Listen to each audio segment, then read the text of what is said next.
රහතුන් වැඩිමග ඔස්සේ ඔබට දහම් දේශනා කරන පූජ්‍ය රාජගිරියේ ආර්ය ඥානගරු ස්වාමීන්ද්‍රයන්න් වහන්සේ උදෑසන 8 වනතුරු ඔබට දහම් දේශනා කරાવી. අද උදෑසනම ඔබ වට්ටක පිරිත ශ්‍රවණය කරානේ. වට්ටක පිරිතේ කතාවස්තු ඔබට මතකද? වටකුරුල්ලෙක් ගැන. බෝධිසත්ව ආත්මයක්ේ වටකුරුළු ආත්මය. උන්වහන්සේ බෝධිසත්ව අවදීදී කරපු සත්‍යක්‍රියාව පිළිබඳව උන්වහන්සේ බුද්ධත්වයට පත් වුණාට පස්සේ මහා සංඝරත්නයට පහදලා දුන්නා. උන්වහන්සේ විවිධ අවස්ථාවන් වල බෝසත් චරිතයක් හැටියට සත්ව කුලවල, තිරිසන් කුලවල ඉපදුනා. මට ස්වාමින් වහන්සේගෙන් පැහැදිලි කරගන්න අවශ්‍ය වෙන්නේ කරු ස්වාමින් වහන්සේ මේ ආකාරයට ජාතක කතාවන්හි එන තිරිසන් සතුන් දහම පිළිබඳව සිත පහදවාගත් ප්‍රවෘත්තීන් අපි ශ්‍රවණය කරලා තියෙනවා. එහෙම වෙන්න පුළුවන්ද ස්වාමින් වහන්සේ? නෑ, මෙහෙමයි නෝ. තිරිසන් සතුන්ට ප්‍රසාදයක් සකස් කරගන්න පුළුවන්. නමුත් මේ තිරිසන් සතුන්ට නිවන් අවබෝධයට අදාළ යන්න බෑ.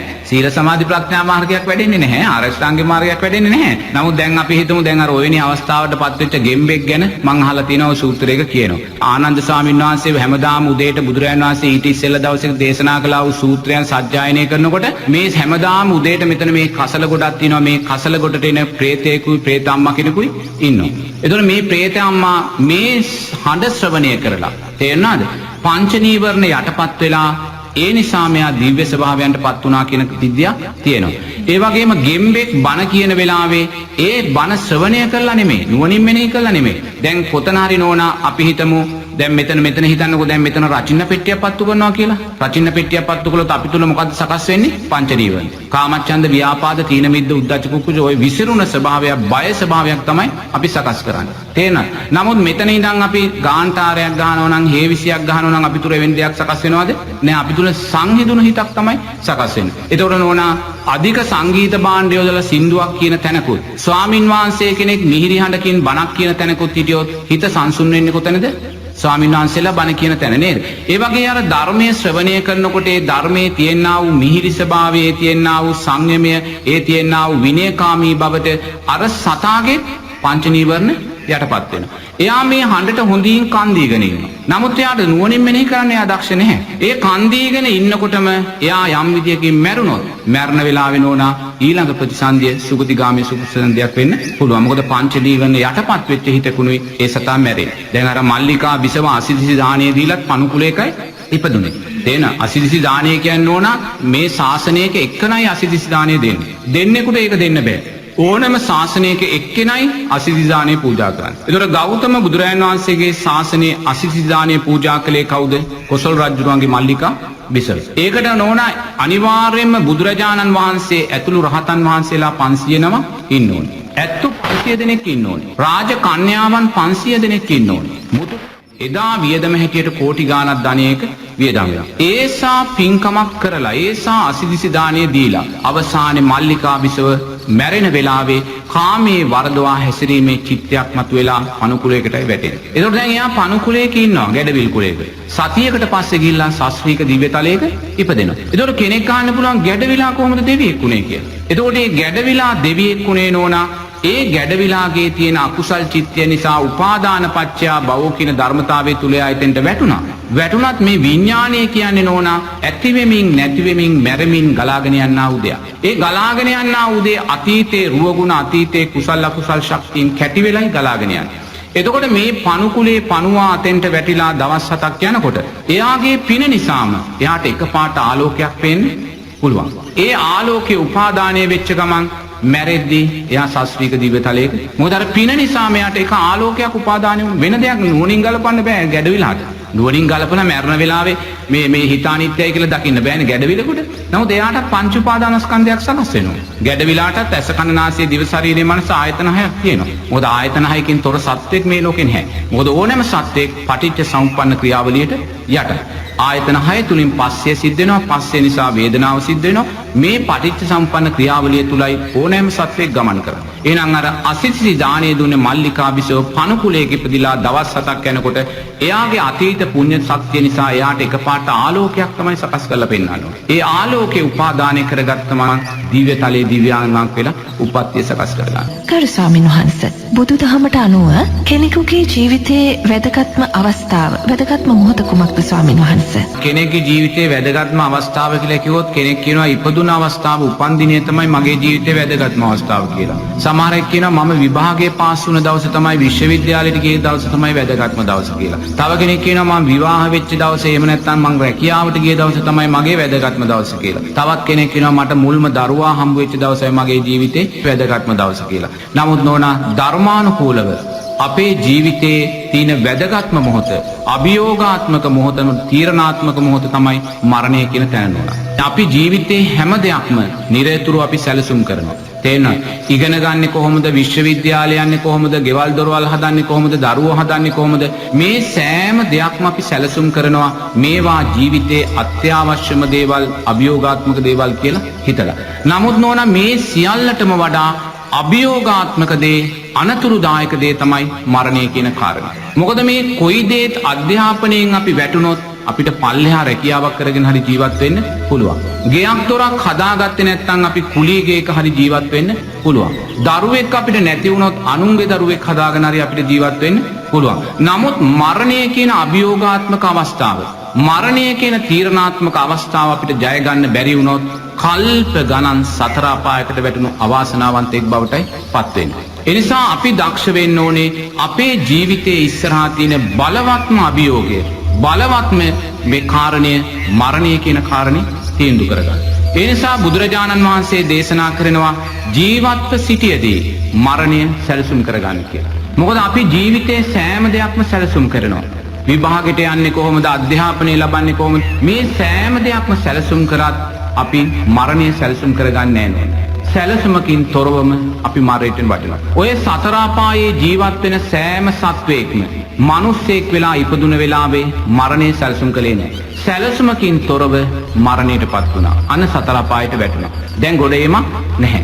ඒ නිසා අපි දක්ෂ වෙන්න සෑම රාත්‍රියකම විනාඩි 10ක්වත් වෙන් කරගන්න මරණය කියන කාරණේ සැලසුම් කරගන්න. මම මැරුණාට පස්සේ මේ තණ්හාපච්චය උපාදානං උපාදානපච්චය භවෝ කියන ධර්මතාවය තුල මම මැරිලා නැවත කොහේ ඉපදෙයිද කියන කාරණය ගැන හිතන්න.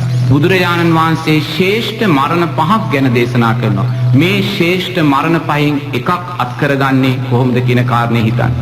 බුදුරජාණන් වහන්සේ දේශනා කරනවා තමන්ගේ මේ නියසිලට පස් ටිකක් අරගෙන මැරෙන සත්වයින්ගේ මෙපමණයි සුගතිගාමී වෙන්නේ කියලා මේ බුදුරජාණන් වහන්සේ නියසිලට අරන් පෙන්නන පස් ටිකෙන් එක වැලි කැටයක් වෙන්නේ කොහොමද කියන කාරණේ හිතන්න. මට අම්මා කෙනෙක්, තාත්තා කෙනෙක්, ආච්චි කෙනෙක්, සීයා කෙනෙක් හිටියා. ඒ අය මැරුණා තණ්හාපච්චය උපාදානං උපාදානපච්චය භවෝ කියන ධර්මතාවය යටතේ. ඒ අය කොහේ ඉපදෙන්නේ නැද්ද කියලා හිතන්න. මෙහෙම හිතමින් දවසට රාත්‍රියට විනාඩි 10ක්වත් මරණය සැලසුම් කරගන්න උත්සාහ ගන්න. ඔබ මරණය සැලසුම් කරමින් දවසින් දවස ඉස්සරහට අරන් ගියොත් මැරෙන වෙලාවේ ඔබ බියටපත් වෙන්නේ නැහැ. ඔබ දක්ෂයි මරණය ධර්මානුකූලව කළමනාකරණය කරගන්න. ඒ නිසා නිරේතුරුවම ජීවත්ව සිටියදී මරණය සැලසුම් කරගන්න. මොකද අපේ ජීවිතයේ ඉදිරියේ තියෙන භයානකම අනතුර, භයානකම අභියෝගය මරණය. මේ මරණය කියන අභියෝගය ජය ගන්න අපිට බැරි වුණොත් කල්ප ගණනක සතර අපායට වැටුණු අවාසනාවන්තයෙක් බවටයි අපි පත් වෙනවා. ගරු ස්වාමීන් වහන්සේ දානයක් දීම පිළිබඳව අපි විවිධ දහම් කාරණා ශ්‍රවණය කොට තිබෙනවා. එතකොට වඩාත් ආනිශංස සහිත වීමට නම් කෙනෙක් දෙන දාණය එය Tamanගේ අතින්ම, ඒ කියන්නේ සියතින්ම පිළියෙල කොට පිළිගැන්වීම වඩාත් වටිනවා නේද ස්වාමීන් වහන්සේ? බුදුරජාණන් වහන්සේ කාරණා පහක් දේශනා කරනවා. දහනයක් එක පැත්තකින් මහත්ඵල මහානිසංස ලබන්නේ. එකක් තමයි සද්ධාවෙන් දන් දෙන්න ඕනේ. දෙවෙනි දේ තමයි ගෞරවයෙන් දන් දෙන්න ඕනේ. තුන්වෙනිව කර්මය කර්මඵල විශ්වාසයෙන් දන් දෙන්න ඕනේ. හතර වෙනුවෙන් ප්‍රණීතව දන් දෙන්න ඕනේ. පස්වෙනුවෙන් සියතින් සකසාගත් දේ දන් දෙන්න ඕනේ. සද්ධාවෙන් දන් දෙනවා කියන්නේ මොකද්ද? මේ බුදුරජාණන් වහන්සේලාගේ ශ්‍රාවකයන් උදෙසායි මම දැන් දෙන්නේ. මම මේ සාරිපුත්ත මහරහතන් වහන්සේ, මුගලන් මහරහතන් වහන්සේ අරමුණු කරගෙනයි මන් දෙන්නේ. මේ සාරා සංක කල්ප ලක්ෂ ගානක් දස පාරමී ධර්මයන් පුරමින් ලෞතුරා බුදුරජාණන් වහන්සේ පසුපසින් ගමන් කරගෙන ආපු ඒ උතුම් සාරිපුත්ත මහරහතන් වහන්සේ, මුගලන් මහරහතන් වහන්සේ අරමුණු කරගෙනයි මම මේ දන් දෙන්නේ කියන සද්ධාව අපි තුල ඇති වෙන්න ඕනේ. ඒ සද්ධාව ඇති වෙන්න නම් අපි පන්සලට ඉස්සෙල්ලාම දානෙට ගිහිල්ලා ආරාධනා කරන්න යද්දී අපි දක්ෂ වෙන්න ඕනේ නාලා පිරිසිදු වෙලා සුදු ඇඳුමක් ඇඳගෙන අවම වශයෙන් බුලත් අතක්වත් අරන් ගිහලා ස්වාමින් වහන්සේලාට වැඳලා ආරාධනා කරන්න. එහෙම නැත්නම් සීනි ටිකක් තේකොළ ටිකක් ගිලම්පස ටිකක් අරන් ගිහිල්ලා ස්වාමින් වහන්සේට වන්දනා කරලා ස්වාමීන් වහන්සේකට මේ කාරණේ සැලකරලා තියන්න ඕනේ. එහෙම නැතුව කෙනෙක් කොහේ හරි රස්සාවට ගිහිල්ලා පැයටේ වැඩ කරලා දාගිය ඇඳුම ඇඳගෙන ස්වාමීන් වහන්සේට පන්සලට ගිහිල්ලා ස්වාමීන් වහන්සේ එහෙනම් එතන සද්ධාව සකස් වෙලා නැහැ. ඒ නිසා දානයක් දෙද්දී මේ මුල්ම පියවර අපි ඉස්සෙල්ලාම ජය ගන්න ඕනේ. ඊට පස්සේ බුදුරජාණන් වහන්සේ කියනවා ගෞරවයෙන් දන් දෙන්න කියලා. දෙවෙනි කාරණේ. ගෞරවය කියන්නේ ස්වාමීන් වහන්සේලාට ලැබිය යුතු ගෞරවය අපි දෙන්න ඕනේ. ඒ කියන්නේ සමහර දාට අපි දකිනවා ඔය පාරවල් වල දවල් 10 මාට 11ට යනකොට සමහර ත්‍රිවිල් වල ස්වාමීන් වහන්සේලා 4 දෙනෙක් වඩම්ම වෙනවා. එක ස්වාමීන් වහන්සේ කෙනෙක් ඔඩොක්කුවේ ඉන්නේ. දැන් කොහාටද මේ දානෙකද ගෞරවයක් තියනවද? නැහැ. සමහර දානජවල් වලට යනකොට වතුර බේසම තියෙනවා, තුවාය තියෙනවා. කවුරුත් ඉදිරිපත් වෙන්නේ නැහැ කකුල් දෙක හොදන්න. එක්ක ලැජ්ජයි, එක්ක මාන්නේ. මේ හේතු නිසා ඒව සකස් වෙන්නේ නැහැ. ඒ නිසා එවැනි තැන් වලදීම අපි දක්ෂ වෙන්න ඕනේ මේවා නිවැරදි ආකාරයට සිද්ධ කරලා. කුසල් පක්ෂයේ මගේ ජීවිතේ නෝනා මම අප්‍රමාණ අනුන්ගේ දාන ගෙවල් පිරිත් ගෙවල් වලට ගිහි ජීවිතේ සම්බන්ධ වෙලා තියෙනවා. ඔය ගිහි ජීවිතේ සම්බන්ධ වෙද්දී මම හැමදාම තෝරගන්නේ ස්වාමීන් වහන්සේලා කකුල් හොදන එක. මං මගේ අත් දෙකෙන් අප්‍රමාණ ස්වාමීන් වහන්සේලා කකුල් හොදලා තියෙනවා. පුංචි සාමණේරගේ කකුල හේදුවෙත් මම සාරිපුත්ත මහරහතන් වහන්සේගේ දෙපා සෝදනවා කියලා. ඒ නිසායි මේ මොහොතේ නෝනා අපි යන තැන අපි එපා කියද්දි අපි වඩින පාවඩේට මල් වැටෙන්නේ. ඒ සංස්කාර. ඒ නිසා අපි දක්ෂ වෙන්න ඕනේ මෙවැනි දේවල් කිරීම තුලින්ම අපේ සංස්කාරවල ශක්තිය වැඩි කරගන්න. ඊට පස්සේ ස්වාමීන් වහන්සේලා ගෙදෙට්ට වැඩම කරලා ස්වාමීන් වහන්සේලාට ආසන පනවද්දී පහසු ආකාරයෙන් සුවපහසු ආකාරයෙන් ඉඳගන්නේ ආසන ටික පනවනවා. සමහරවිට අපිට පේනවා ස්වාමීන් වහන්සේලා 19ක් ඉන්න තැන එක පඩික්කමක් තමයි තියෙන්නේ. පඩික්කම දිගට අල්ලගෙන මෙහෙම යනවා. ස්වාමීන් වහන්සේලාට පහසුවෙන් දානේ වළඳන්නේ ඒ කටයුතු කරන්න අවශ්‍ය දේ සපේන ප්‍රමාණයටයි අපි ගෞරවය ඇති කරගත්තා වෙන්නේ. තුන්වෙනි කාරණේ නෝනා කර්මයේ කර්මඵල විශ්වාසයෙන් දන් දෙන්න.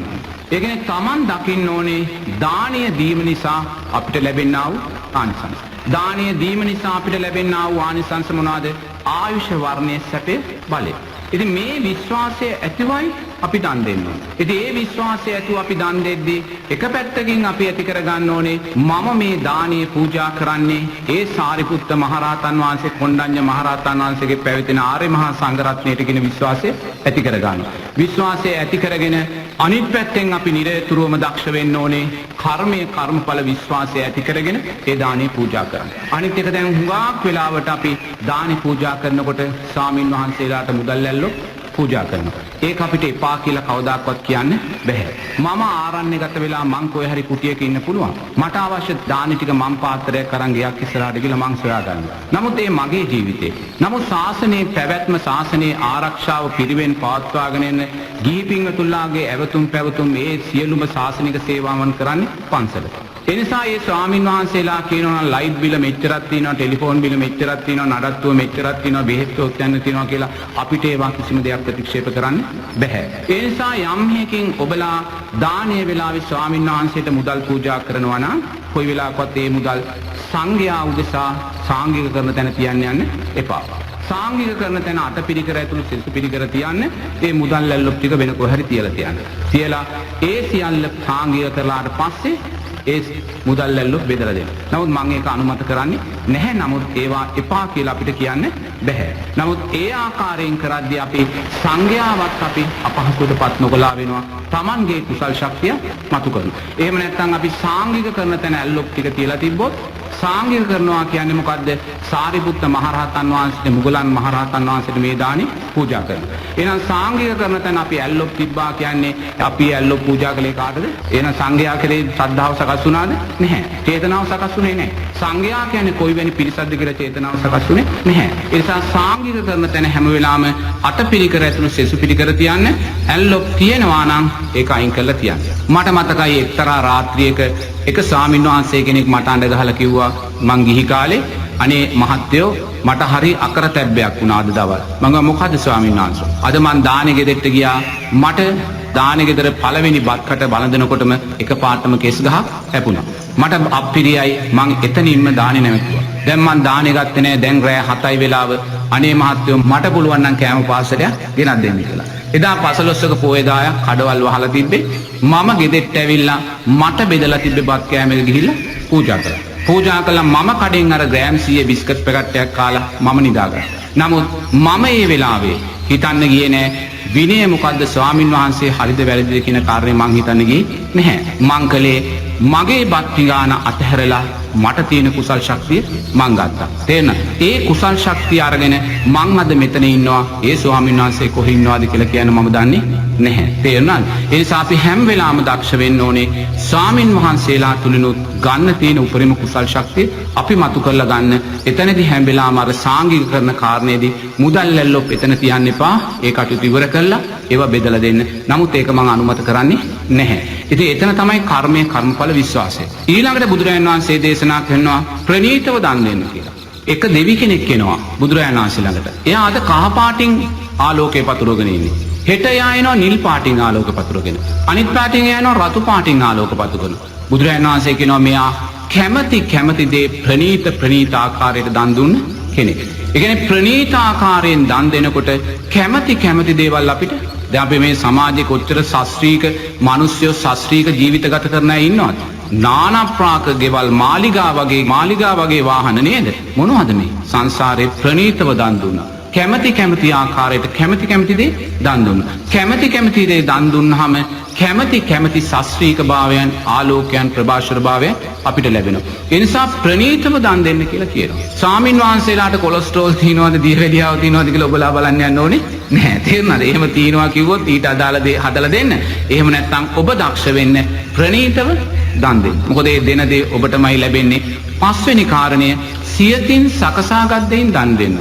ඔබ කඩේට ගිහිල්ලා තලගුලියක් ගෙනල්ලා මට පූජා කරනවට වඩා ඔබ ගෙදර තලගුලියක් හදලා මට පූජා කරන එකයි ආනිසංස වැඩි. කඩේට ගිහිල්ලා ගත්තොත් සල්ලි දුන්නා ගෙනල්ලා පූජා කරා එච්චරයි. ඔබ ගෙදර තල ටික ගෙනල්ලා, තල ටික හොදලා, තල ටික වේලලා, තල ටික කොටලා, ඒක අඹරලා මේ සෑම පියවරම ඔබ තුල කුසල් සිතක් සකස් වෙනවා. ඔබ කඩේට ගිහිල්ලා කෑම පාර්සලයක් ගෙනල්ලා පූජා කළොත් එතන බොහොම පුංචි කුසල් සිතක් සකස් වෙනවා. ඔබ ගෙදර හාල් ටික ගෙනල්ලා හාල් ටික හොදලා මේ සියලු කටයුතු කරලා ඒ ආකාරයෙන් කරන චිත්තයක් පාසා ඔබ සියතින් සකසා දෙන දානේ ආනිසංස වැඩි කියලා බුදුරජාණන් වහන්සේ කියනවා. ඒ නිසා දන් දෙද්දි හැම වෙලාවෙම සියතින් සකසාගත් දෙන්න කඩෙන් ගන්න තියෙන දේවල් අවම කරලා ගන්න හැම දෙයක්ම අතින් හදලා දෙද්දි තමයි ඒකේ ආනිසංස පක්ෂය වැඩි. ඔබ මේ ආනිසංස පහ රැකෙන විදිහට දන් දුන්නොත් බුදුරජාණන් වහන්සේ කියනවා ඔබ නැවත මිනිස්සෙක් වෙලා ඉපදුනොත් ඔබට මහා සම්පත් ලැබෙනවා. ඒ සම්පත් භුක්ති විඳින්න කැමැත්ත ලැබෙනවා. දැන් සමාජයේ ජීවත් වෙන මිනිස්සුයෝ ඉන්නවා. ඒගොල්ලන්ට කෝටි ප්‍රකෝටි ගණන් සම්පත් තියෙනවා. නමුත් ඒ සම්පත් ඒගොල්ලෝ රිසිසේ භුක්ති විඳිනවා. කැමැති ආකාරයට සැප විඳිනවා. ඇයි ඒ? පෙර ජීවිතේ දන් දුන්නා. මේ කාරණා පහෙන් පරිපූර්ණවයි දන් දුන්නා. දැන් කෙනෙක් ඉන්නවා. එයා දන් දෙනවා. නමුත් මේ කාරණා පහ සම්පූර්ණ කරන්නේ නැහැ. ඒ කාරණා පහ සම්පූර්ණ නොකිරීම නිසා දන් දීම නිසා එයත් ශාස්ත්‍රීය වෙලා ඉපදෙනවා. නමුත් ඒ ඉපදිච්ච ශාස්ත්‍රීය භාවයේ භුක්ති විඳින්න එයා කැමති නැහැ. සමහරු ඉන්නවා කෝටි ගාණක් වටිනා ගෙවල් තියෙනවා. ඒක කුලියට දීලා පුංචි ගේක තමයි ඉන්නේ. ගෙදර වාහනේ තියෙනවා. යන්නේ බස් එකේ. අල්මාරියේ ඇඳුම් කට්ටල 50ක් තියෙනවා. අඳින්නේ එකම ඇඳුමයි. තේරෙනවද? අප්‍රමාණ සල්ලි වේදම් කරලා කන්න බොන්න පුළුවන්. නමුත් කන්නේ කඩින්. ඇයි? දානය නිසා ලැබුණා. අර කාරණා පහ පරිපූර්ණ කළේ නැහැ.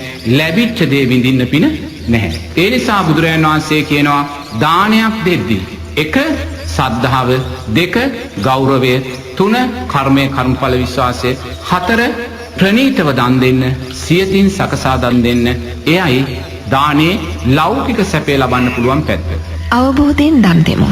දුකට වැටෙන කෙනෙක්ට සුගතිය කරා යාමට ඒ දානයම හේතුවක් කරගනිමු. කරු ස්වාමීන් වහන්සේ ඔබ වහන්සේ අපිට නිරතුරුවම මතක් කරන දෙයක් තමයි දානයක් දෙනවා කියලා කියන්නේ තව කෙනෙකුට ආයු වර්ණ සැප බල කියන දේ අපි දෙනවයි කියන එක. ඒ කාරණේ ඇත්තටම හිතනකොටත් හිතට ලොකු සැනසීමක් දැනෙනවා. ඔබ වහන්සේගෙන් තවදුරටත් දැන ගැනීමට කැමති මේ දානයක් දීමේදී බෞද්ධයෙක් හැටියට කළ යුතු නිවැරදිම ආකාරය පිළිබඳව තවත් පැහැදිලි කිරීමක්. මෙහෙමයි දානයක් දෙද්දී නෝන බුදුරජාණන් වහන්සේ කියනවා මේ සිතට අලංකාරයක් උදෙසා සිතට පරිස්කාරයක් උදෙසා දන් දෙන්න කියලා. කෙනෙක් දන් දෙනවා නෝනා මෙලවදී ලැබමි කියලා දන් දෙනවා. මෙලවදී ලැබෙමි කියන්නේ මම රැකියාවක් ලැබේවා, මට බිරිඳක් ලැබේවා, මට විවාහයක් හරි වේවා, මගේ අධ්‍යාපනයේ දියුණු වේවා. දැන් සමහරු ගෙනල්ලා අපිට දානේ පූජා කරනවා. පූජා කළා කියන්නේ ස්වාමීන් වහන්සේ දෙසැම්බර් මාසේ අපේ දුවගේ O level අනේ විභාගේ පාස් වෙන්න ප්‍රාර්ථනා කරන්න කියලා. ඒක මොකක්ද කියන්නේ? දන් දීලා මෙලවදී ලැබමි කියලා ප්‍රාර්ථනා කරගෙන ජීවත් වෙනවා. තව කෙනෙක් ඉන්නවා නෝනා. එයා දන් දීලා පරලොවදී ලැබමි කියලා දන් දෙනවා. ඒ කියන්නේ පරලොව දෙවියෙක් වේවා, නැවත ශාස්ත්‍රීය මිනිසෙක් වේවා කියලා ප්‍රාර්ථනා කරගෙන දන් දෙනවා. තව කෙනෙක් ඉන්නවා නෝනා. එයා පරම්පරාවෙන් එන නිසා එයා දාන දෙනවා. අපේ සීයා, අපේ ආච්චි, අපේ තාත්තා, අපේ අම්මා අහවල් ආරණ්‍යට අහවල් මාසේ අහවල් දානේ හැමදාම දුන්නා. ඒ දුන්න නිසා අපි දාන දෙනවායි කියන කාරණේ එයා දන් දෙනවා. තව කෙනෙක් ඉන්නවා නෝනා. එයා හිතනවා මේ මහාන බමුණන් එහෙම නැත්නම් ස්වාමින් වහන්සේලා මිල මුදල් හම්බු කරන්නේ නැහැ, ආදායමක් නැහැ, ඒගොල්ලන්ට බිරින්දෑවරු දරුවෝ නැහැ. ඒ නිසා අපි ඒ අයට දන් දෙන්න ඕනේ කියන කාරණේ හිතමින් එයා දන් දෙනවා. තව කෙනෙක් ඉන්නවා නෝනා. එයා සතුට උදෙසා පමණයි දන් දෙන්නේ. එයා කෙනෙකුට ආහාර වේලක් දීලා ඒක කනවා දැකලා සතුටු වෙනවා. කෙනෙකුට ඇඳුමක් දීලා එයා අඳිනවා දැකලා සතුටු වෙනවා. ඊට වඩා දෙයක් එයා දන්නේ නැහැ. බුදුරජාණන් වහන්සේ කියනවා මේ සෑම දානයක්ම මහත්ඵල මහානිසංස නැහැ කියලා. මහත්ඵල මහානිසංස නැහැ. නමුත් ආනිසංස තියෙනවා. මේ සෑම දානයක්ම ආනිසංස තියෙනවා. සුගතිය ලැබෙනවා. නමුත් මහත්ඵල මහානිසංස නැහැ කියන්නේ. ඒතර බුදුරජාණන් වහන්සේ කියනවා මහත්ඵල මහානිසංස දානය මොකද්ද? මේ සිතට අලංකාරයක් උදෙසා, පරිස්කාරයක් උදෙසා දෙන දානයයි කියන්නේ. මොන සිතටද? සමත විදර්ශනා සිතට. සමත විදර්ශනා සිත කියන්නේ මොකද්ද? මේ රූපය අනිත්‍යයි කියලා ඔබ දැක්කා වූ හිත. මේ වේදනාව, සංඥාව, සංස්කාර, විඥානයන් අනිත්‍යයි කියලා ඔබ දැක්කා වූ හිත. මේ ලෝකයේ දුකයි කියලා දැක්කා වූ හිත. මෙන්න මේ හිත ශක්තිමත් කරගන්න මේ සිතට පරිස්කාරයක් හැටියට දන් දෙන්න කියලයි බුදුරජාණන් වහන්සේ දේශනා කරා. එහෙනම් දන් දීමේ සැබෑම අර්ථය මොකද්ද? දන් දෙමින් දානේ ආනිසංස ජීවිතයට ලැබමින් ඒ ආනිසංසයන්ගේ අනිත්‍යභාවය දකින්න. දන් දුන්නොත් මොකද්ද ලැබෙන්නේ? ආයුෂ, වර්ණය, සැපය, බලය. දන් දෙමින් දානේ ආනිසංස ජීවිතයට ලැබමින් ඒ ආනිසංසයන්ගේ අනිත්‍යභාවය දකිමින් ජීවත් වෙනවා. ඔබ S2 පියාගෙන මේ ඇස අනිත්‍යයි කියලා දකින වෙලාවේ ඔබ දකින්නේ දානේ ආනිසංසයන්ගේ අනිත්‍යභාවය. මොකද මේ ඇස යැපෙන්නේ, ඇස පෝෂණය වෙන්නේ මේ ආහාර තුලින්ම. එහෙනම් මේ ඇස අනිත්‍යභාවයට පත් වෙනවා කියන්නේ දානේ සංස්කාරයන් අනිත්‍යභාවයට පත් වෙනවා.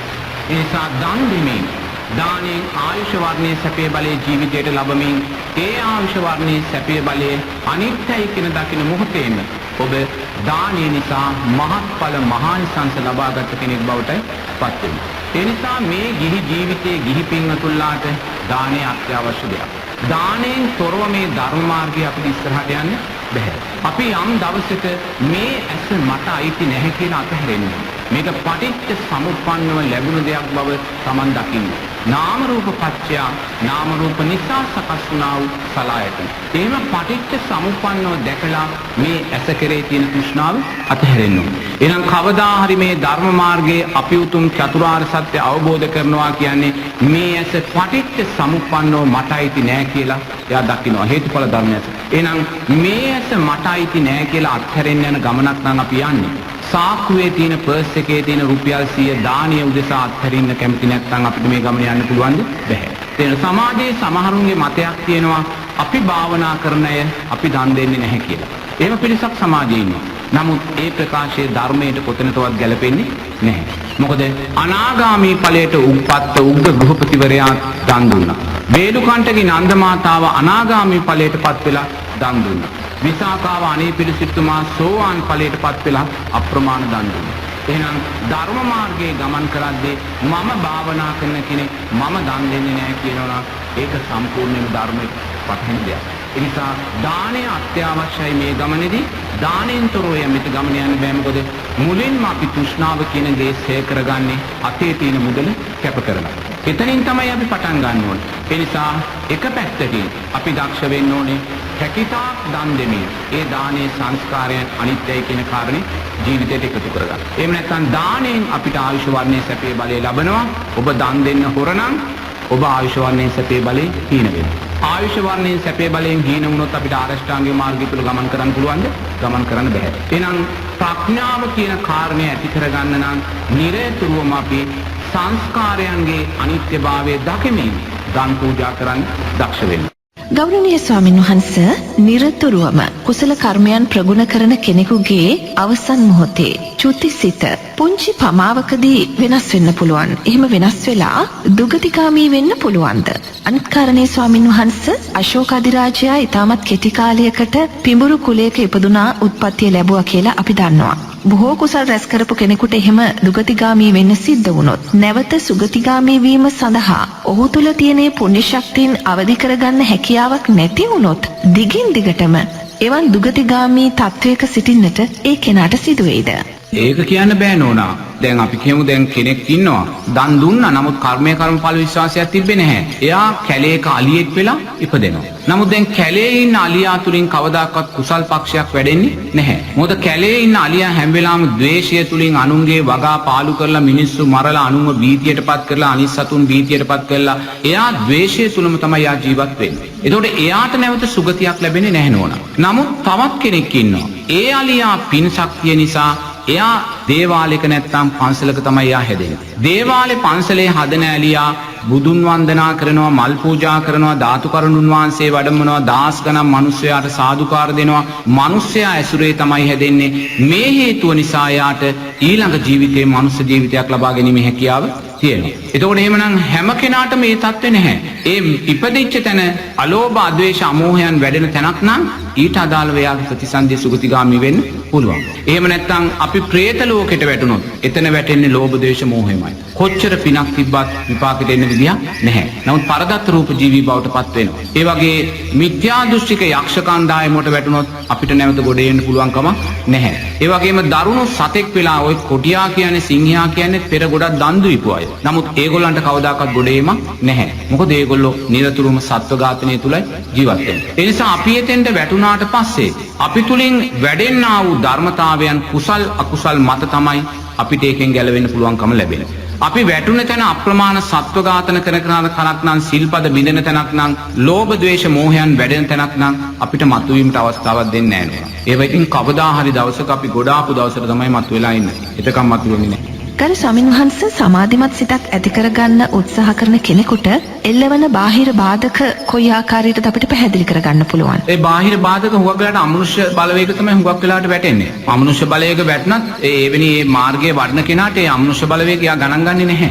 තේරෙනවද? මොකද කැලවල් වල අප්‍රමාණ මිත්‍යා දෘෂ්ටික බලවේග ඉන්නවා. ඒ වගේම සම්‍යක් දෘෂ්ටික බලවේගත් ඉන්නවා. ඒතකොට මේ මිත්‍යා දෘෂ්ටික බලවේග පීඩාවන් කරනකොට සම්‍යක් දෘෂ්ටික බලවේග ඊට එරෙහි වෙන අවස්ථා තියෙනවා. අප්‍රමාණ මිත්‍යා දෘෂ්ටික බලවේගයන්ගේ ග්‍රහණයන් අපිට ලැබෙනවා. නමුත් මේ ලැබෙන ග්‍රහණය අපි තෙරුවන් කෙරෙහි සද්ධාවයි, සීලේ, ඒ අපේ සමාධියේ, ප්‍රඥාවේ ශක්තිය තුලින්ම ඒක යටපත් කරගන්න අපි දක්ෂ වෙන්න ඕන. ඉබේ මල් පාවඩ එලලා ලස්සන සුදු වැලි තලාවක් මත යන ගමනක් නෙමෙයි මේක තියෙන්නේ. ඒට අමනුෂ්‍ය කොටස් කොහෙවත් ධර්මයට කැමති වෙන්නේ නැහැ. ඒගොල්ලෝ නිරතුරුවම පීඩාවන් සිද්ධ කරනවා. අපි කොච්චර සීලයෙන් ශක්තිමත් වුණත් මාර බලවේග, ශක්තිමත් සීලය කියන කාරණේ මාර බලවේගයට අදාළ කරගන්නේ නැහැ. මොකද ඒක ගිහි පින්වතුන්ලාට එච්චර බලපාන්නේ නැහැ. පැවිදි පින්වතුන්ලාට ඒක ගොඩාක් බලපානවා. මොකද පැවිදි අය මේ ගමන යන්නේ ලෝකය අතහරිනවා කියන අදහස ඇතිවත්. මොකද ලෝකය අතහැරෙනවාට මායя හෝ මිත්‍යා දෘෂ්ටික බලවේග කැමති නැහැ. නමුත් ඒ සියලුම බලවේග මොන දේ අපිට වුණත් අපි ඒ හිත අනිත්‍යයි කියලා දකින්න වෙලාවේ ඒ දකින්නා වූ හිතේ තියෙන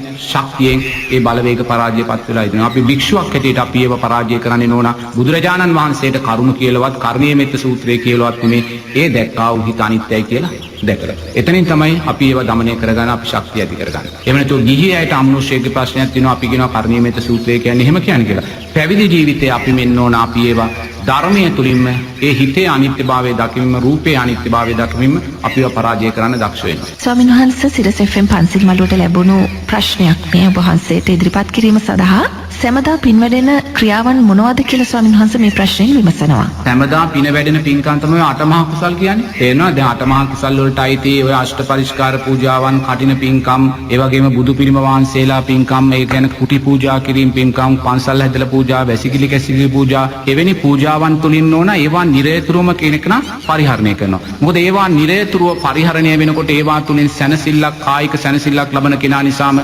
අප්‍රමාණ කුසල් ශක්තිය මතුවෙනවා. ඒ නිසා නිරේතුරුවම කුසල් වැටෙන පින්කම් තමයි නෝන ඔය අටමහා කුසල් කියන කාරණා. මොකද ඒවා අනිත්‍යයි පරිහරණය කරනකොට, අනිත්‍යයි ඒවායින් ප්‍රයෝජනය ගන්නකොට, අනිත්‍යයි ඒවා තුලින් ධර්මයේ ශක්තිය ඇති කර ගන්නකොට තමා දක්ෂණං තමාට නිරේතුරුවම පින් වැඩෙන පින්කම් බවට ඒවා පත් කරගන්න පුළුවන්. ස්වාමින් වහන්සේ වසංගත රෝගවලින් මිදී ජීවත් වන ක්‍රමය පිළිබඳව බුදුරජාණන් වහන්සේ බුදුදහමට අනුව පැහැදිලි කර දෙන්නේ කොහොමද ස්වාමින් වහන්සේ? ඉතින් වසංගත රෝගවලින් මිදීම ගැන ඕන. ඉතින් දැන් අර විශාලා මහනුවර මහා දුර්භික්ෂයක් ඇති වෙනවනේ නේද? ඒ දුර්භික්ෂයක් ඇති වෙලා මහා ව්‍යසනයක් වෙනවනේ. ඉතින් ඒ දුර්භික්ෂය ඇති වෙලා මහා ව්‍යසනය ආව කියලා බුදුරජාණන් වහන්සේ වැස්සටවත් ඉඩෝරයටවත් දොස් පවරන්න ගියේ නැහැ. ඉතින් ඒක හේතුඵල ධර්මයක්. ඒ අමනුෂ්‍යයන්ගේ ග්‍රහණය වැඩි වීම නිසා, අමනුෂ්‍යයන් බලවත් භාවයට පත් වීම නිසා, මනුෂ්‍යයා ධර්මයෙන් හීන භාවයට පත් වෙනවා. අමනුෂ්‍යයන්ගේ බලය වැඩි වෙනවා. අමනුෂ්‍යයන්ගේ බලය වැඩි වෙනකොට අමනුෂ්‍යයන් මනුෂ්‍යයන්ට රෝගාබාධ පීඩාවන් ඇති කරනවා. ඉතින් එවැනි හේතුන් නිසා නෝනා මේ වසංගතයන් ඔයනි දේවල් පැතිරෙනවා කියන්නේ ඒවා හේතුඵල ධර්මයන්මයි. වෙන දෙයක් නෙමෙයි නෝනා. හේතුඵල ධර්මයන්මයි. මේ හේතුන් ඒ මනුෂ්‍යයා අකුසලයට යොමු වෙන්න අදාළ ලෝකේ සාධක සකස් වෙනවා නෝනා. මේ ලෝකේ වෛද්‍ය විද්‍යාව කොච්චර දියුණු වුණත් තේරුණාද? කවදාකවත් මේ වෛද්‍ය විද්‍යාවට මේ සංස්කාරය යටපත් කරන්න බෑ. වෛද්‍ය විද්‍යාව මේ ලෝකයේ තියෙන ඉහළම ඖෂධය නිපදවන්න පුළුවන්. ඒ වෛද්‍ය විද්‍යාව මේ ලෝකයේ තියෙන ඉහළම ඖෂධය නිපදුවත් ඒ ඖෂධයට ඔරොත්තු නොදෙන රෝගයක් මනුස්සයා තුලින් සකස් වෙනවා. ඒ නිසා කවදාකවත් වෛද්‍ය විද්‍යාවට මේ සංස්කාර ඉක්මෝල යන්න බැහැ නෝනා. ඒක බුදුරජාණන් වහන්සේ දේශනා කරනවා. ඒතකොට මේ රෝගේ මතු කරලා දුන්නේ කවුද? දුස්සීලභාවය විසින්. එහෙනම් මේ මනුස්සයාගේ මේ තියෙන විනාශය, මේ තියෙන උවදුරු, මේ තියෙන රෝග සියල්ලම දුස්සීලභාවයේ ඵලයන් ඕන. දුස්සීලභාවයේ වැඩි වෙන්න වෛද්‍ය ලෝකයට අභියෝගයක් තමයි මනුෂ්‍යයා තුලින් එක්ල වෙන්නේ. ඒ නිසා කවදාකවත් වෛද්‍ය විද්‍යාවට ලෝකයේ ජය ගන්න බැහැ නෝනා. ඒ නිසා නිරේතුරුවම ඒ තාක්ෂණයේ කොච්චර දියුණු වුණත් ඊට වඩා බලවත් විස බීජයක් මනුෂ්‍යයා තුලින් සකස් වෙනවා. විස බීජ කවුද සකස් කරන්නේ? දුස්සීලභාවය. දැන් ඒඩ්ස් කියන විස බීජය සකස් කළේ කවුද? දුස්සීලභාවය. සමාජ රෝග කියන විස බීජය සකස් කළේ කවුද? දුස්සීලභාවයම. ඒ වගේ මනුෂ්‍යයා මූණ දෙන්නා වූ මේ සෑම රෝගයක්ම දුස්සීලභාවයේ ඵලයන්මයි. ඔය කොලෙස්ටරෝල් දියවැඩියාව ගත්තත් ඔවා දුස්සීලභාවයේ ප්‍රතිඵල නැයි.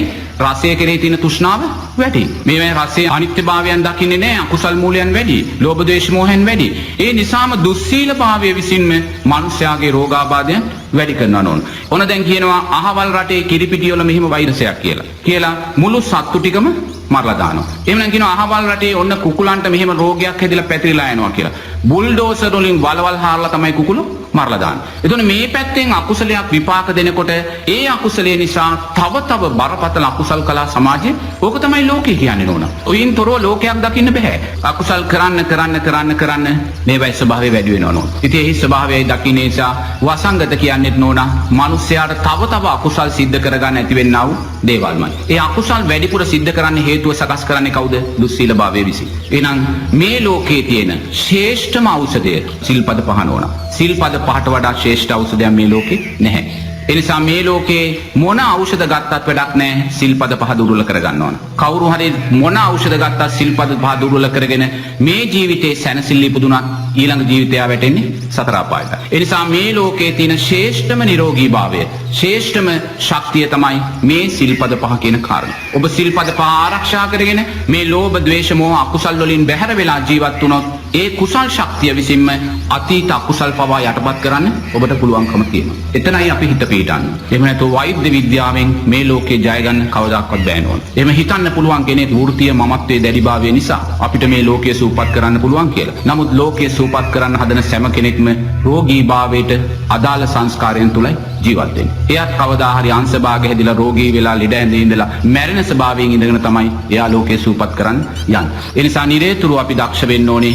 මේ ලෝකය අපිට සූපත් කරන්න බෑ. ඒක දැක්කේ ප්‍රථම කෙනා තමයි ලෝතුරා බුදුරජාණන් වහන්සේ. උන්වහන්සේ දැක්කා මට ලෝකය සූපත් කරන්න බෑ. ඒ නිසා මට සූපත් වෙන්න ධර්මයක් මම මතු කරලා ගන්න ඕනේ කියලා තමයි අතීතයේ පාරමී ශක්තිය තුලින් මේ උතුම් ආරෂ්ඨාංගික මාර්ගය මතු කරලා ගන්න. ඒ නිසා මේ ලෝකයේ දුක තුනී කරන එකම මාර්ගය ආරෂ්ඨාංගික මාර්ගයයි. ආරෂ්ඨාංගික මාර්ගයෙන් බැහැර දුක තුනී කරන මාර්ගයක් මේ ලෝක ධාතු තුල නැහැ නෝනා. ස්වාමීන් වහන්සේ ලස්සන පින්බර ජීවිතයක් ගත කරන ආකාරය බුදුදහමේ පැහැදිලිවම තියෙනවා. නමුත් සමහරව සියල්ල අනිත්‍යයි කියලා කොණ්ඩේ පීරන්නේ නැහැ. මූණ සෝදන්නේ නැහැ. තමන්ගේ එදිනදා වැඩ කටයුතු ඔක්කොම පැත්තකට කරලා ඉගෙන ගන්නෙත් නැහැ. රැකියාවට යන එකත් කරදරයක් බවට පත් වෙලා. පෞල් ජීවිත ඇතුලේ ප්‍රශ්න ඇති කරගෙන ස්වාමීන් වහන්සේ ඒක එහෙම විය යුතුද ස්වාමීන් වහන්සේ? නෑ මේ බුද්ධ ධර්මයේ කියන්නේ නෝන සැපේ පෙන්වන මාර්ගයක්. බුදුරජාන් වහන්සේ කොතනකවත් දුක කියන කාරණේ පෙන්වන්නේ නැහැ. දැන් මේ මිනිස්යාට වෙලා තියෙන මිනිස්යා දුක කියන කාරණේ හඳුනන්නේ. මිනිස්යා හිතන්නේ මේ සැපේ කියන්නේ මේ ක්‍රිකට් ගහනවා, වොලිබෝල් ගහනවා, මේ රාත්‍රී සමාජ ශාලාවට ගිහිල්ලා සතුටු වෙනවා, ඔය විනෝද සංචාරය යනවා, ඕවා තමයි සැපේ කියලා හිතන්නේ. ඉතින් ඕවා වැළැක්වුණොත් දුක කියලා හිතන්නේ එතනයි. නමුත් දුක කියන්නේ ඕක නෙමෙයි නෝනා. බුදුරජාන් වහන්සේ දුක කියලා කියන්නේ මේ සතර අපායේ තියෙන ආ වූ දුක. මේ සතර අපායේ මේ මිනිස්සෙක් මේ ජීවිතේ කොච්චර ලස්සනට සෙල්ලම් කළා කොච්චර ලස්සනට විනෝද වුණත් වැඩි මොනොත් අවුරුදු 70ක් විනෝද වෙයි. ඔය අවුරුදු 70 සතුටු වෙලා සතර අපායට වැටුණොත් කල්ප ගානක් සතර අපාය දිගයි. ඒ නිසා බුදුරජාණන් වහන්සේ කියන්නේ අනේ සිල්පද ආරක්ෂා කරගෙන මේ කාමයන්ගෙන් බැහැර වෙලා ජීවත් වෙන්න කියලා මිනිස්සයා සෙල්ලම් කරනවාට අකමැතිකම හින්දා නෙමෙයි. මිනිස්සයා දුකට වැටෙනවාට අකමැති හින්දා නෙමෙයි. බුදුරජාණන් වහන්සේ කියනවා අනේ මේ මිනිස්සයා ලස්සනට කාලා බීලා ඇඳලා ජීවත් වෙලා hina වෙලා ඉන්නවා දකින්න මම නම් අකමැති නෑ කියලා. මම මේවාට අකමැති නිසා නෙමෙයි මම කියන්නේ මේවෙන් වෙන් වෙන්න කියලා. මේවා ඒ තරම් අනතුරුදායක නිසායි මං කියන්නේ මේවෙන් වෙන් වෙන්න කියලා. මේවැය ආදීනවේ බරපතල නිසායි අපි මේවෙන් වෙන් වෙන්න කියන්නේ. දැන් අපි කියමු ක්‍රිකට් තරගයක් තියෙනවා කියලා. දැන් ක්‍රිකට් තරගයේ උදේ 9ට පටන් අරන් රාත්‍රී 5 වෙනකන් නැත්තම් රෑ 6ට පටන් අරන් රෑ 10 වෙනකන් ඔන්න ක්‍රිකට් මැච් එක ගහනවා. දැන් ලක්ෂ ගාණක් ජනතාව ගිහිලා නරඹන්න මේ මැච් එක බලනවා. දැන් මේ සිල්ලම් කරන මහත්තුරු තුලත් බලන මහත්තුරු තුලත් මොකද්ද සකස් වෙන්නේ? ලෝභ, ද්වේෂ, මෝහ. මේ ක්‍රිකට් මැච් එක බලන පැය 5 පුරාවට නැත්නම් පැය 8 පුරාවට ඒ සියලු දෙනාම ක්‍රීඩා කරන මහත්තුරුත් ප්‍රේක්ෂකයෝ සකස් කරගන්නේ ලෝභ, ද්වේෂ, මෝහ අකුසල මූලයන්මයි. කොතනකවත් කුසල් එක සිතක් සකස් වෙන්නේ නැහැ ඒගොල්ලෝ තුල. මොකද ඒගොල්ලෝ බලාගෙන ඉන්නේ අරයා බෝලයක් කරලා අරයා අවුට් වෙන්නේ කොයි වෙලාවද කියලා එතන ද්වේෂය සකස් කරගෙන ඉන්නේ. තේරෙනවද? ඒ නිසා නිරතුරුවම තමන්ගේ ප්‍රතිවාදියා පරාද වෙනකම් ප්‍රතිවාදියාට පහර වැදෙනකම් එතන ද්වේෂය වැඩි කරමින් එයා තුල ලෝභ ද්වේෂ මෝහ වැඩෙන්නේ. බුදුරජාණන් වහන්සේ සෙල්ලම් කරන්න එපා කියලා අපි කාටවත් කියන්නේ නැහැ. විනෝද වෙන්න එපා කියලා අපි කාටවත් කියන්නේ නැහැ. බුදුරජාණන් වහන්සේ කියන්නේ ඒව කරන්න. ආදීනවේ මේකයි. ආදීනවේ මේකයි. ආදීනවේ දැකලා කැමති කෙනෙක් මේකෙන් මිදෙන්න. එහෙම නැතුව බුදුරජාණන් වහන්සේ තරම් සැපයට යන පාරක් පෙන්නපු ශාස්ත්‍රුන් වහන්සේ කෙනෙක් මේ ලෝකේ නෑ වෙන්නේ. මේ ලෝකේ තියෙන ශ්‍රේෂ්ඨම සැපය වෙන සක්‍රියා කියන තැනට යන්නත් බුදුරජාණන් වහන්සේ අපිට පාර පෙන්නලා තියෙනවා. මේ ලෝකේ ශ්‍රේෂ්ඨම සැපයන් වෙන මේ තුසිතය යාමයේ නිම්මාන රතිය පරිනිම්මිත වසවත්තිය තාවතින්සේ වගේ සස්ත්‍රීක දිව්‍ය තල වලට යන්නත් පාර බුදුරජාණන් වහන්සේ අපිට දේශනා කළා. මේ මනුස්ස කුලවල ඉපදිලා රජ කෙනෙක්, සිටු කෙනෙක්, ඇමති කෙනෙක්, ප්‍රභූ මහේශාක්‍ය කෙනෙක් වෙන්නත් පාර අපිට කියලා දීලා තියෙනවා. එහෙනම් බුදුරජාණන් වහන්සේ තරම් සැපයට කියන මාර්ගය පෙන්නපු වෙන ශාස්ත්‍රුන් වහන්සේ කෙනෙක් මේ ලෝකේ නැහැ. ප්‍රශ්නේ තියෙන්නේ අපිට මේක ගලප ගන්න බැහැ නෝනා. අපි මේ ලස්සනයි කියලා සැපයි කියලා දකින්නේ මේ ජීවිතේ මේ ගත කරන මේ කාරණේ විතරයි. දැන් අපේ ජීවිතේ දැන් අපි හිතමු දැන් සැපේ කියලා කියන්නේ තරුණයෙක් ගන්නකො. එයා ලස්සනට මේ වර්තමානයේ තියෙනවනේ නවීන පන්නේ ඇඳුම් පැළඳුම් නේද? මේවා ඇඳගෙන මේ ලස්සනට ජීවත් වෙලා නැත්තම් ලස්සනට රත්තරන් පැළඳගෙන මාල දාලා මගුල් ගෙදර කියන්නේ කොහොම තමයි සැපයි කියලා දකින්නේ. නමුත් අපි දන්න ස්වාමින් වහන්සේ කෙනෙක් උතුම් සමාධියෙන් ඕන මේ දිව්‍ය තලයක ජීවත් වෙන දිව්‍ය අජානීය අශ්වයෙක් දැකලා තියෙනවා අරමුණු වෙලා. ඒ දිව්‍ය අජානීය අශ්වයාන ඕන අඩි 7ක් විතර උස කෙනෙක්. එයාගේ මුළු ශරීරෙම වර්ණය මොනරෙක්ගේ පිලේ වර්ණය නෝනා. ඒ වලිගේ ස්වභාවය නෝනා ඔබ හිතන්නේ මොනරු 10 දෙනෙක්ගේ පිල් කලඹ ගලවලා ගන්න. ඒ කියන්නේ පිල් කලම් 10ක් විතර එකට ප්‍රමාණවත් වලිගයක් තියෙන. එයාගේ මේ කොඳුනාරටිය දිගේට නෝනා මෙහෙම දෙපැත්තට වැටුණු මොනර පිල් වගේ ශරීරේ පිල් දෙපැත්තට වැටලා තියෙනවා. ආයුෂ වර්ණයේ සැපේ බලෙන් ඒ කියන්නේ මේ මනුස්ස ලෝකයේ කොච්චර ලස්සනට ඇඳගෙන පැළඳගෙන ජීවත් වෙන මිනිස්සෙක් මම දැක්කත් නෝනා කෙනෙක් මම දැක්කත් ඒ සෑම නෝනා කෙනෙකුටම මහත්යාට වඩා දිව්‍ය තලයේ ඉන්න අජානීය අස්සයා ලස්සනයි නෝනා. තේරුණාද? දිව්‍ය තලයේ ඉන්න අජානියස්සය ලස්සනයි. බුදුරජාණන් වහන්සේ නම් සුගතිය පෙන්වන්නේ නෝනා සුගතියේ ඉන්න තිරිසන් සතාත් මේ මනුස්ස ලෝකයේ ඉහළම රූපලාවර්ණයෙන් පරිපූර්ණ වෙච්ච මිනිස්යාට නෝනාට වඩා ලස්සනයි නෝනා. එහෙනම් බලන්න අපේ තියෙන දුර්වලතාවය අපි මේ දකින්නේ. අපි මේ ප්‍රාථමික දෙයක් සැපයක් සතුටක් ලස්සනක් හැටියට අරන් තිනවා. මේ ප්‍රාථමික දෙයක්. පරසා ඉහළ සැපයන්ට තමයි බුදුරජාණන් වහන්සේ අපිව පෙන්වන්නේ. සාරිපුත්ත මහරහතන් වහන්සේට බඩේ අමාරුවක් හැදෙනවා. මුගලන් මහරහතන් වහන්සේ එනවා සාරිපුත්ත මහරහතන් වහන්සේ මුණ ගැහෙන්න.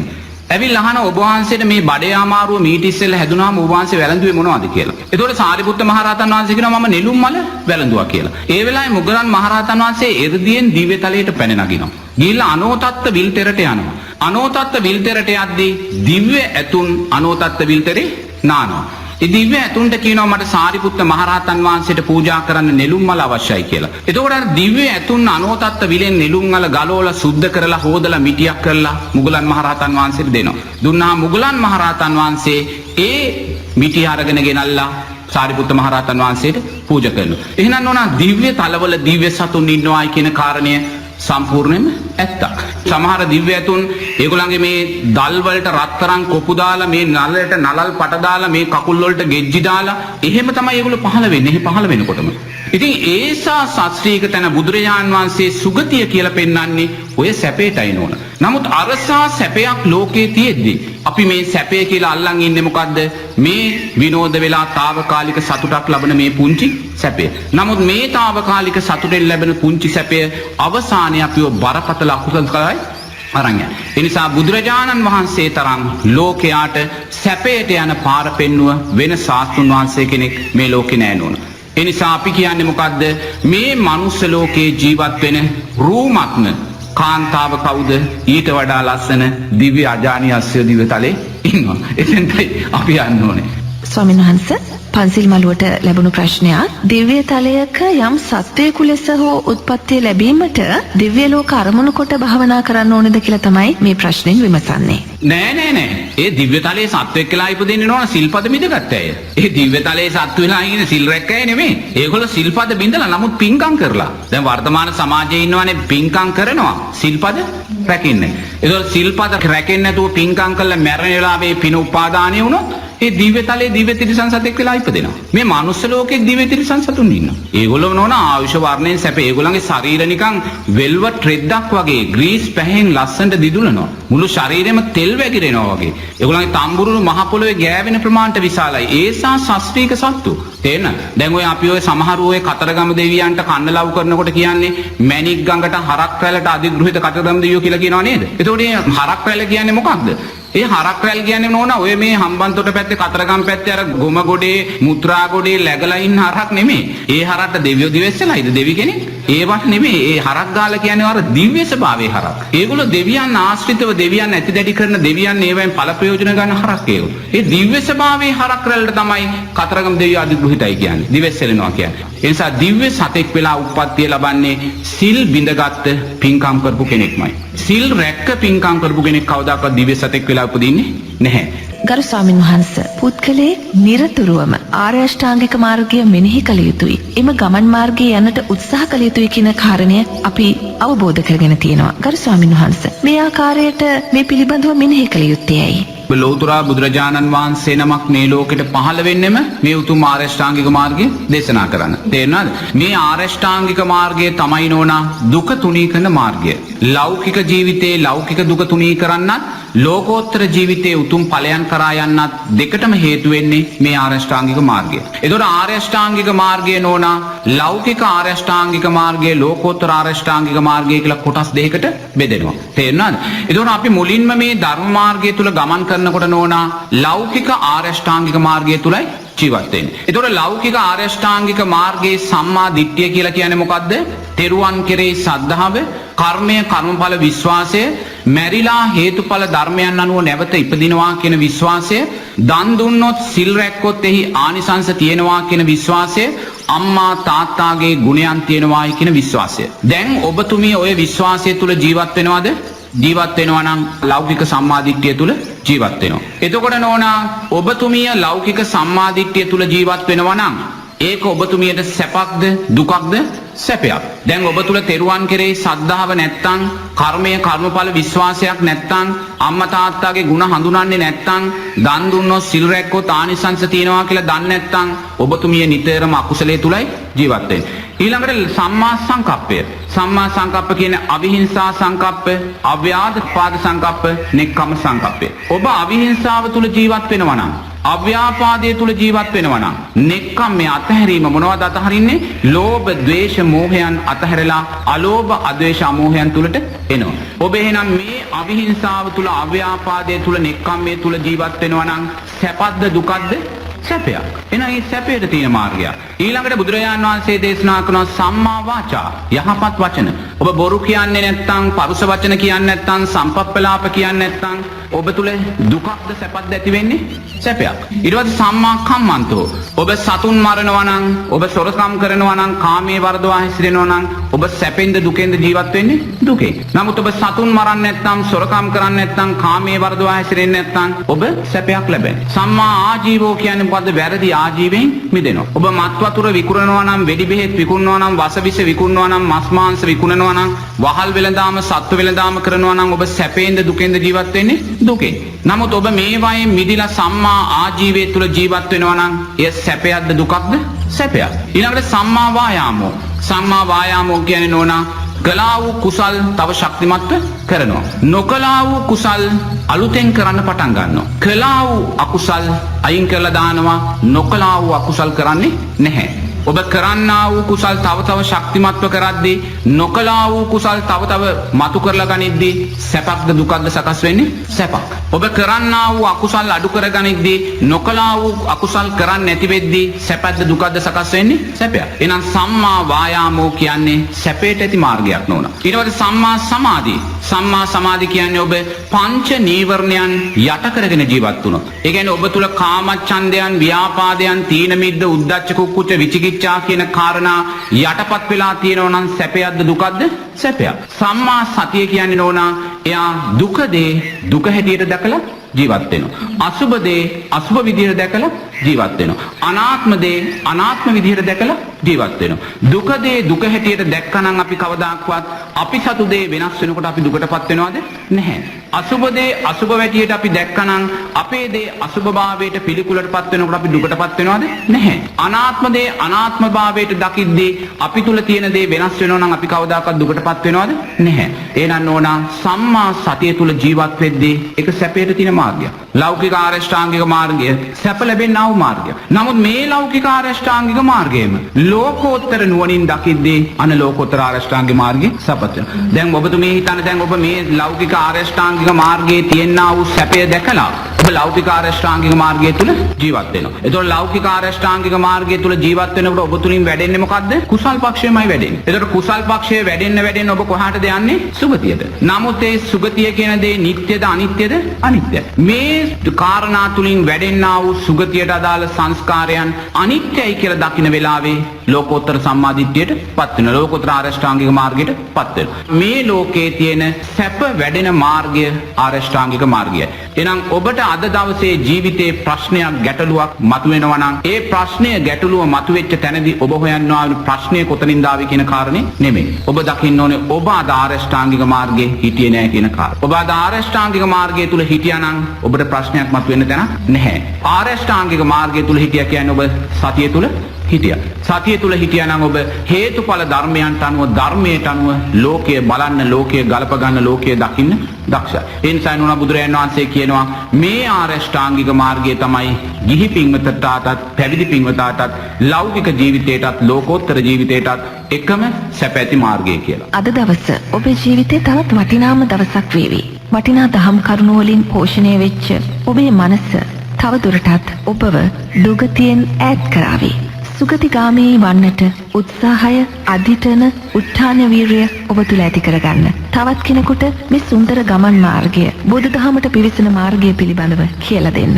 ඔබ බොහෝ කුසල් රැස් කරගත් අයෙක් වේවි. එහෙමනම් අද දවසේදී සිරස FM පන්සිල් මළුවේදී ධර්මයේ ශ්‍රවණය කරපු ඔබ සියලුම දෙනාට තෙරුවන් සරණයි. එසේම අපේ ගෞරවනීය ස්වාමින් වහන්සේ නගරෙන් ඈත් වෙලා තමන්ගේ සිත සමාධිමත් කර ගැනීමේ උතුම් කාර්යයෙහි දැඩි අදිටනින් යුතුව අදිෂ්ඨානයෙන් යුතුව වීරිය ගන්නා මේ මොහොතේ අපි උන්වහන්සේට ආශිර්වාද කරමු.